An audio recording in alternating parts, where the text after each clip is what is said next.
निफाड पंचायत समितीत भ्रष्टाचाऱ्यांना पाठीशी घालणाऱ्या गलथान कारभाराने तक्रारदार त्रस्त तर अधिकारी मस्त। विस्तार अधिकारी थोरात वेळकाढूपणा करून भ्रष्टाचाऱ्यांना वाचवण्यात मग्न। भ्रष्टाचारी अन थोरातांमध्ये भ्रष्टाचाराचे प्रकरण दाबण्यासाठी आर्थिक तडजोड झाली का? 50 लाखांचा भ्रष्टाचार दाबण्यासाठी किती रुपयांची तडजोड? नाशिक जिल्ह्यातील महत्त्वाची अशी निफाड पंचायत समितीत भ्रष्टाचाऱ्यांना पाठीशी घालणारा गलथान कारभार समोर आला आहे।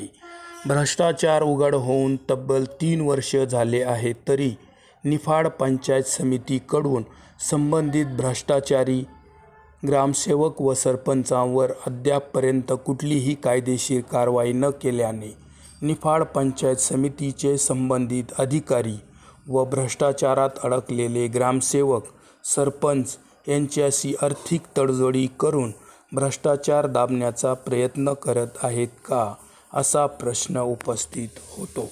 याबाबत गेल्या 3 वर्षांपासून तक्रारदार पाठपुरावा करत असून निफाड पंचायत समितीचे संबंधित कर्मचारी वेळकाढूपणा करून भ्रष्टाचाऱ्यांना पाठीशी घालून प्रकरणच दाबण्याचा प्रयत्न करीत आहे। अधिकाऱ्यांच्या या भ्रष्टाचाऱ्यांशी हातमिळवणीच्या भूमिकेने तक्रारदार त्रस्त झाला आहे।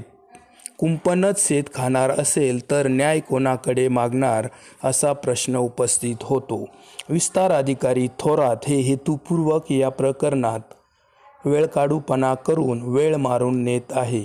वरिष्ठ कार्यालयालाही त्याबाबत वेळेत माहिती पाठवत नाहीत। थोरात यांचे आणि भ्रष्टाचारात अडकलेले ग्रामसेवक सरपंच यांच्याशी प्रकरण दाबून टाकण्यासंदर्भात आर्थिक तडजोड झाली आहेत का, असा प्रश्न उपस्थित होतो। निफाड पंचायत समितीत भ्रष्टाचाराची संबंधित तक्रारदाराने 5 ते 6 तक्रार अर्ज केलेले आहेत। या तक्रार अर्जाबाबत थोरात हे कुठलीही माहिती देत नाहीत। माहिती देण्यासाठी वारंवार टाळाटाळ करत असतात। निफाड तालुक्यातील एका भ्रष्टाचाराच्या गाळात अडकलेल्या ग्रामपंचायतीच्या भ्रष्टाचाराशी संबंधित तक्रार 2021 मध्ये करण्यात आली होती। त्याबाबत वारंवार पाठपुरावा करून 2023 मध्ये चौकशी समितीमार्फत चौकशी करण्यात आली। त्यानुसार चौकशी समितीने साधारणपणे 50 लाख रुपयांचा अपहार झाल्याचा अहवाल निफाड पंचायत समिती गटविकास अधिकारी यांना पाठविला आहे। 50 लाखाचा भ्रष्टाचार सिद्ध होऊनही गटविकास अधिकाऱ्यांकडून पुढील वसुलीची कायदेशीर कारवाईचा प्रस्ताव जिल्हा परिषदेकडे जात नाही।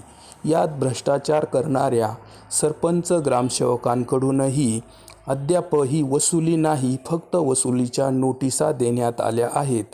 परंतु प्रत्यक्ष वसुली व कायदेशीर कारवाई का केली जात नाही, असा प्रश्न उपस्थित होतो।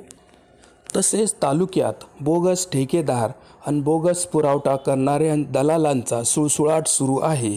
त्या बोगस दलालांबाबतही पुराव्यानिशी तक्रार देऊन अद्यापही कोणतीच कारवाई होत नसल्याने निफाड पंचायत समिती आणि सर्व संबंधित भ्रष्टाचारी, बोगस ठेकेदार, दलाली करणारे यांचे आर्थिक साटेलोटे आधीच फिक्स झाले आहे का, असा प्रश्न उपस्थित होतो।